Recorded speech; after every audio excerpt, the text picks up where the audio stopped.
culimada iyo ganacsatada Soomaaliyeed ee ku dhaqan magaalada Nairobi ee dalka Kenya ayaa sheegay inay aad uga walaacsan yihiin khilaafka siyaasadeed ee u dhaxeeya madaxda sare ee dawladda federaalka ee Soomaaliya. Culimada ayaa mas'uuliyiinta ugu baaqay in ay u turaan dadka iyo dalka isla markaana ay isu tanaasulaan. Sheekh Maxamed Ibrahim Shakuul oo ku hadlay afka culimada Soomaaliyeed ee Kenya ayaa walaaca ay qabaan kana qabaan xaaladda haatan ka taagan Soomaaliya. waxa uu uga warramay wariyaha VOA-da ee magaalada Nairobi Khadar Maxamuud Xareed.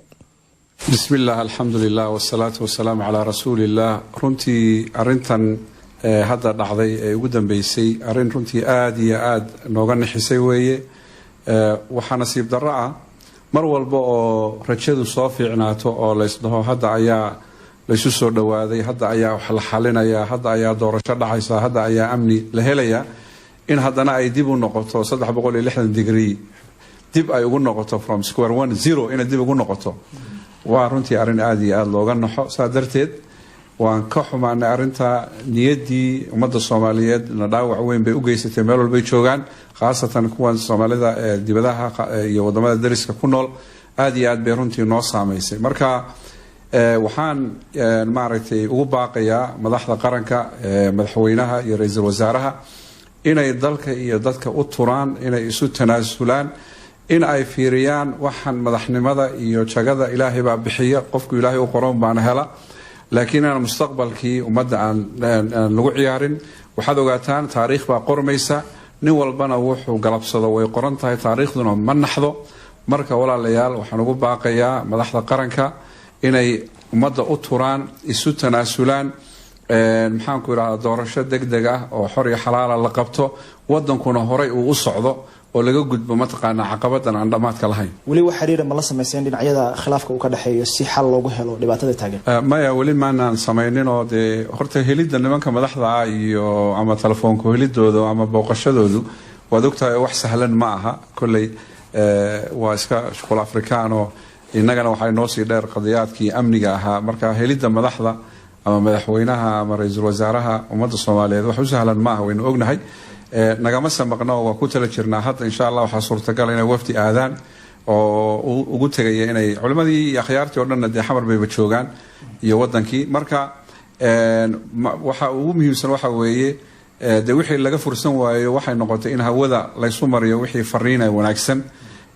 maaragtay marka fariintan aan hawada u marinayna waxaan rajaynaynaa inay iyaga inta la shaqeysta dhageystaan.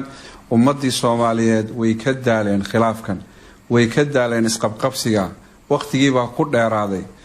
ummadda waad ogtihiin COVID-19 baa lagu jiraa, rafaadka lagu jiro, abaaraha lagu jiro, nidaam darada in haysata. haddii maanta haddana khilaaf kale uu ku sii darsamo, hadday sii fogaato oo dhiig daato uu ku sii darsamo, waxa weeye runtii dadka maralkoodii oo dhan baa dhimanaya. marka walaalayaalow Allah idin barakeeyo, u tura ummadda. waad mahadsantihiin. muxuu yahay doorka aad ka qaadan kartaan si xal loo gaaro arrintan hadda taagan ka culimo ahaan iyo ganacsatadii Nairobi? culimadu horta waxyaabaha ay sameyn karaan ee ugu muhiimsan waxa weeye waa nasiixa, diin oo nasiixa. horta marka ugu horeysa in la isu naseexeeyo oo maaragtay iyadoo si cadaalad la isugu naseexeeyo, taa waa qodob. qodobka kale door weyn bay culimadu leeyihiin, ama halkan ha joogaan ama Soomaaliya ha joogaan, inay mataqaanaa door isu soo dhawaansho iyo dhexdhexaadin iyo isu keenid. runtii ummadda Soomaaliyeed culimada aad bay u qadarisaa, u tixgelisaa. marka doorkooda culimada laftigooda waxaa la rabaa inta ka badan dowra inay qaataan, waliba culimada xamar joogta inay arinta u kacaan. oo Ilaahay subhanahu wa ta'ala ba inoo sheego in daa'ifatan min al-mu'minina iqtatalu fa aslihu baynahuma.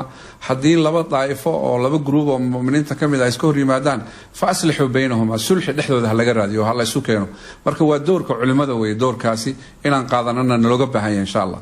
fariintaada ku aadan dhinacyada isku khilaafsan siyaasadda maxay tahay? fariintu waxa weeyaan anagu hadda ma dhahayno hebel baa gardaran iyo hebel baa laga gardaran yahay, oo qadiyadaasi waxay ku fiican tahay fadhigeedii iyo munaasabadeeda ay ku haboon tahay haddii loo kala gar qaadayo. laakiin hadda waxa anagu aan farayno waxa weeye waa baaq guud oo nabadeed. nin walowba candhuuftaada dib u liq, ogow intaasoo dhowr iyo 10 milyan oo Soomaaliya oo guda iyo dibadba ku nool inay idin soo fiirinayaan, inay rabaan nabad, inay rabaan inay ka daaleen isqabqabsiga, inay ka daaleen mataqaana qaraxyada iyo dhibka haysta, inay ka daaleen maaragtay imtixaanaadkan faraha badan. mar waa fatahaad, mar waa abaar, mar waa qarax, mar maaragta marka waxyaabahaas banaanka kaba yimid haba la garto laakiin dadkii loo doortay ee loo igmaday inay ummadan dhibka ka saaraan oo horumar gaarsiiyaan baa tihiin marka baaqa waxa ugu weyn waxa weeye inaan u baaqno culimadu meel walba ay ka soo hadlaan shacabka Soomaaliyeed aqoon-yahanada ganacsatada